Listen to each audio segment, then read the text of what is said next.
guys, അപ്പൊ നമ്മൾ ഇന്നത്തെ പരിപാടി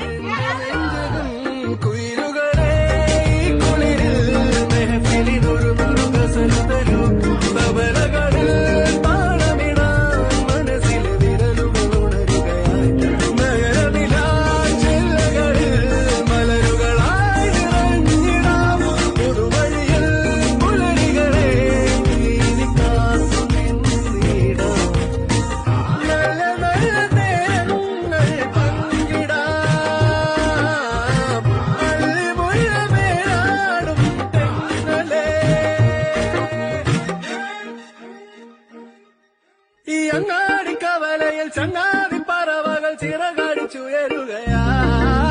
സുൽത്താൻമാരിനി നമ്മൾ സൽക്കാരം ഒരുക്കുമ്പോൾ സുവർഗം